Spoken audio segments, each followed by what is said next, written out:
ആരാണ് ഈ മൺകൂനക്കകത്തുള്ളത്? നിങ്ങൾ പച്ചയായി സമൂഹത്തോട് പറയണം. ആരാണെന്നോ ഏതാണെന്നോ എന്താണെന്നോ പോലും അറിയാത്ത രൂപത്തിലുള്ള ദർഗകളും ജാറങ്ങളും മഖാമുകളുമാണ് നിങ്ങൾ കെട്ടി ഉയർത്തിക്കൊണ്ടിരിക്കുന്നത്. സഹോദരങ്ങളെ, ഈ കാസർഗോഡ് പോലും ഇവിടെ നിന്നുകൊണ്ട് സംസാരിക്കുമ്പോൾ നിങ്ങൾ മനസ്സിലാക്കണം, കേരളത്തിൽ ഒരുപാട് ആളുകളെ ഇവർ ഔലിയാക്കളെന്ന് പറഞ്ഞുകൊണ്ട് എഴുന്നള്ളിച്ചു കൊണ്ട് നടന്നിട്ടുണ്ട്, ഇപ്പോഴും കൊണ്ട് നടക്കുന്നുണ്ട്. എന്നിട്ട് അവരൊക്കെ മരിച്ചു കഴിഞ്ഞാൽ കുറേ മാനസിക രോഗികൾ അവരങ്ങ് മരിച്ചു കഴിഞ്ഞാൽ പിന്നെ ഉപ്പാപ്പ എന്നുള്ള പേരായി, പിന്നെ ഉപ്പാപ്പയായി, ഉപ്പാപ്പയുടെ പേരിൽ പിന്നെ ദർഗയായി, ജാറം മൂടലായി, ഉറൂസായി. 1-ാം വാർഷികം കഴിഞ്ഞു ഒരു പനമരം ഉപ്പാപ്പ. പനമുരത്തെ അഹമ്മദ് ഖാൻ എന്ന് പറയുന്ന ഒരു പാവം മാനസിക രോഗിയാണത്രേ. ആ വ്യക്തി മരിച്ചിട്ടൊരു കൊല്ലമായപ്പോഴേക്ക് 1-ാം ഉറൂസ് നടത്തി. മുസ്ലിയാക്കന്മാര് പോയി വഅദ് പറഞ്ഞു. പക്ഷേ ആ നാട്ടിലെ മഹല്ലുകാരായ ആളുകളിൽ ചില നല്ല മനുഷ്യന്മാരുണ്ടായിരുന്നു.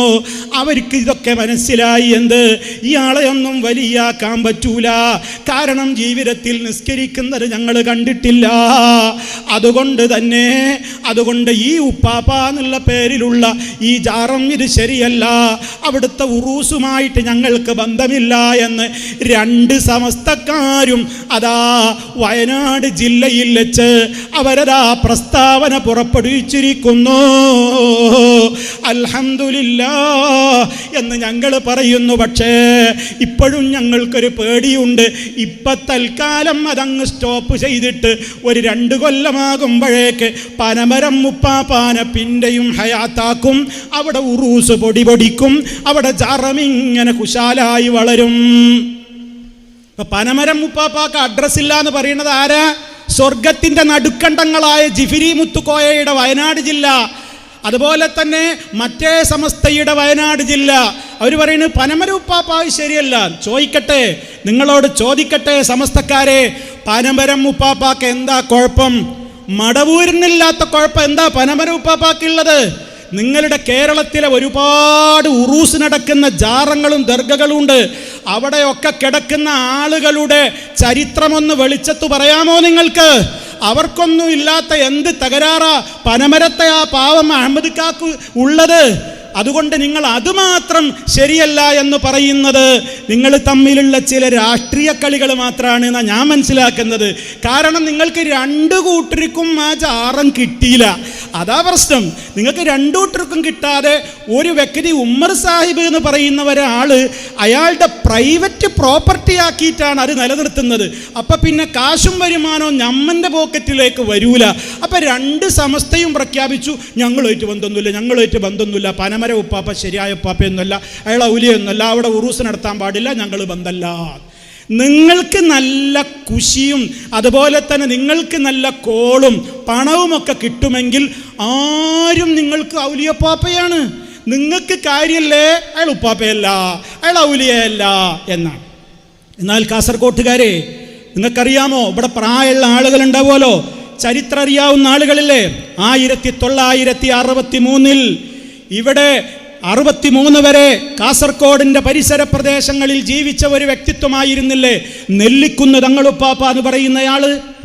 ആ മനുഷ്യൻ മരണപ്പെട്ടപ്പോൾ അദ്ദേഹത്തിൻ്റെ ഖബറ് കെട്ടി ഉയർത്തി അവിടെ ഉറൂസ് കഴിക്കാൻ വേണ്ടിയുള്ള തീരുമാനമുണ്ടായപ്പോൾ സമസ്ത കേരള ജംഇയ്യത്തുൽ ഉലമയിലെ അറിയപ്പെട്ട പണ്ഡിതന്മാർ, ഈ പരിസരത്തുള്ളവർ 34ഓളം പണ്ഡിതന്മാർ ഒപ്പിട്ടുകൊണ്ട് അവരതാ ഈ തളങ്കര ഹിദ്മത്തുൽ ഇസ്ലാം സംഘം എന്ന പേരിൽ അറബി മലയാളത്തിൽ ഒരു പ്രസിദ്ധീകരണം അവർ പ്രസിദ്ധീകരിച്ചു.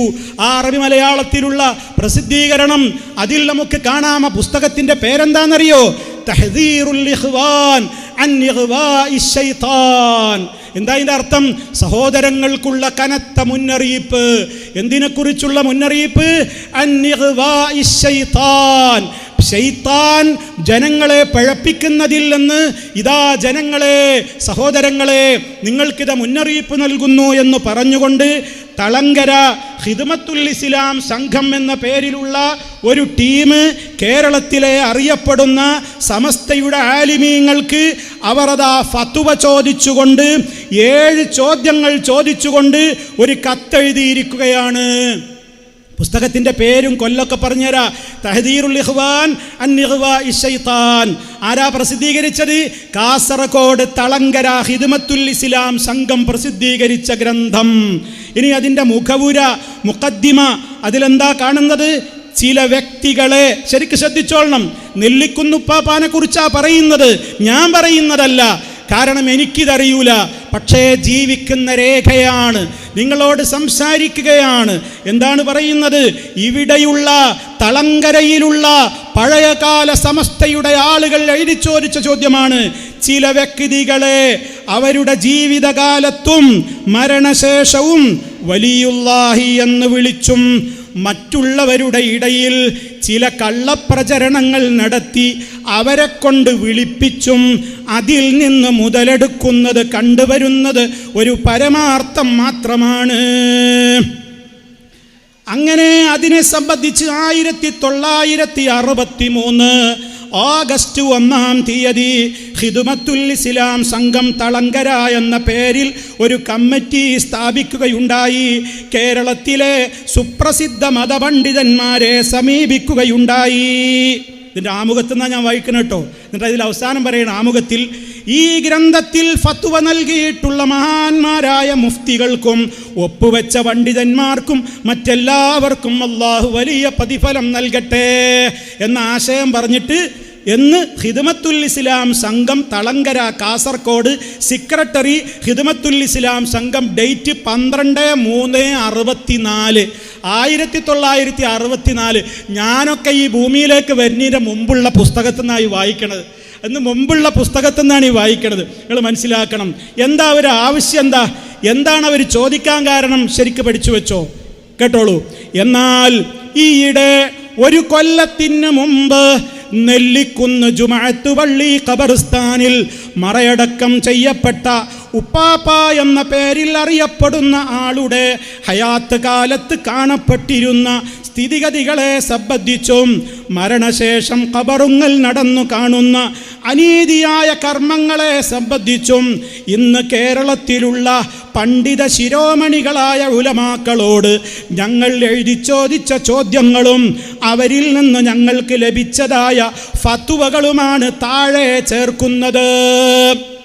ഇവർ ചോദിച്ച ചോദ്യങ്ങൾ, ആ ചോദിച്ച ചോദ്യത്തിൽ തങ്ങൾ പാപ്പാനെ പറ്റിയിട്ട് അവർ ചോദിച്ച ചോദ്യത്തിലെ രണ്ടാമത്തെ ഭാഗം ഞാൻ വായിക്കാം. എന്താ ചോദ്യങ്ങൾ? 2.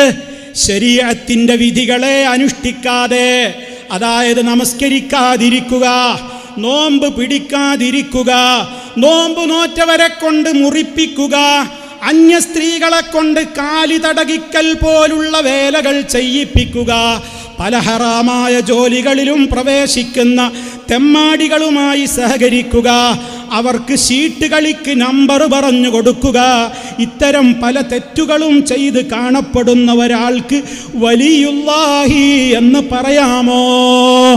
ഇതൊക്കെയാണ് ചോദ്യങ്ങൾ. വേറെയും ചോദ്യങ്ങളുണ്ട്. ഇതിൽ ആദ്യത്തെ ഫത്വ തന്നെ കൊടുത്തിരിക്കുന്ന ആരറിയോ? സമസ്തയുടെ ആലിമായിരുന്ന ഖുത്ബി മുഹമ്മദ് മുസ്ലിയാർ, പിന്നെ കണ്ണിയത്ത് അഹമ്മദ് മുസ്ലിയാര്, സദഖത്തുള്ള മുസ്ലിയാര്, ഹസൻ ബാബ മുസ്ലിയാര്, ഇങ്ങനെ ഓരോരുത്തരുടെയും ഫത്വകളുണ്ട്. ആ പുസ്തകമൊക്കെ പരിശോധിച്ചിട്ട് ഈ കാസർഗോഡ് ജില്ലയിലും പരിസരങ്ങളിലുമുള്ള 34 പണ്ഡിതന്മാർ അന്ന് ഇതൊക്കെ ഞങ്ങളും അനുകൂലിക്കുന്നു എന്ന് പറഞ്ഞുകൊണ്ട് ഒപ്പുവെച്ചതായും ഈ പുസ്തകത്തിൽ പറയുന്നുണ്ട്. അതുകൊണ്ട് സഹോദരങ്ങളെ, ഞാനിത് സൂചിപ്പിക്കുന്നത് എന്തിനാണ്? എത്രയോ കാലങ്ങൾക്ക് മുമ്പ്, ഒരുപാട് കാലഘട്ടങ്ങൾക്ക് മുമ്പ് ഇതേപോലെ ഒരു ഉപ്പാപ്പയെ സംബന്ധിച്ച് അന്നുള്ളവരൊക്കെ എതിർത്തുവെങ്കിലും ഇന്നവിടുത്തെ സ്ഥിതി എന്താണ്? കൊല്ലങ്ങൾ കുറെ പിന്നിട്ടപ്പോ ഇപ്പൊ ഉറൂസ് കെങ്കേമല്ലേ? എത്ര ആള് വന്നിട്ടാ പ്രസംഗിക്കുന്നത്? ഗ്രൂപ്പ് വ്യത്യാസമില്ലാതെ സകല സമസ്തയുടെ പൊട്ടിപ്പൊളിഞ്ഞ് പാളീസായി പല കഷ്ടങ്ങളായ സമസ്തയുടെ മുഴു ഗ്രൂപ്പുകളിലെയും ആളുകൾ വന്നിട്ട് അവിടെ അതാ ഉറൂസിൽ പ്രസംഗിക്കുന്നു. അതെ, അന്നത് വേണ്ട എന്നും അന്ന് അയാളൊരു ശരിയായ വലിയാണെന്നും പറയാൻ വകുപ്പ് കാണുന്നില്ല എന്ന് അന്ന് പറഞ്ഞതൊക്കെ കാലം കുറെ കഴിഞ്ഞപ്പോ ഇന്ന് എവിടെ പോയി? ഇതേ അവസ്ഥ പനമരം ഉപ്പാപ്പാക്കും വരും എന്നാണ് ഞങ്ങൾ പറഞ്ഞത്. അതാണ് ഞങ്ങൾക്കുള്ള ഭയവും.